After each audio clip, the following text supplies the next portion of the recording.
So hello everyone. So today in this video we will utilize one of the features in SOLIDWORKS, which is the draft feature. So first thing first, before we begin, what is the function of draft feature? So draft feature in SOLIDWORKS is used to add a taper or slant to the faces of a 3D model, because this taper is important in molding or casting processes, because it helps the parts release smoothly from molds without getting stuck or damaged. So in very simple way, it adds an angle to surfaces so parts can easily eject easily from the molds.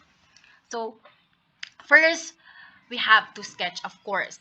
And now, let's put dimensions. Let's say this is 10. We have to sketch. This is a very basic one.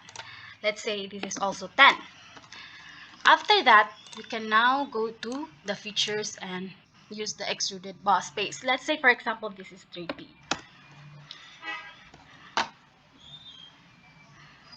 Now that's okay. So finally, we can now use the draft feature. So this one is the draft feature. So in here, as you can see, this pink one right here is what you call the neutral plane. So the neutral plane is the reference face that stays fixed, or it stays as is. While other faces are tilted by the draft angle, these act as the starting point of the taper. Again, the neutral plane is the face that stays the same, or that stays as is. So we're going to choose. So let's say this one.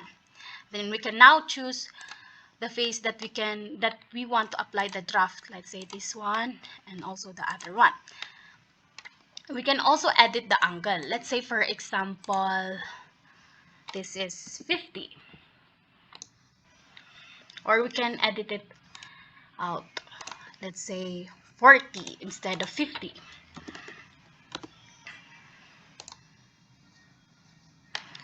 So this is the final outcome.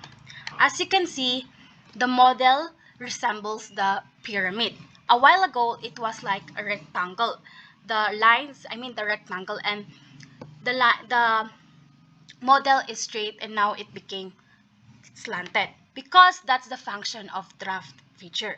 So again, the purpose of draft feature is to add an angle or add a slant to the 3D model. And that's all. Thank you.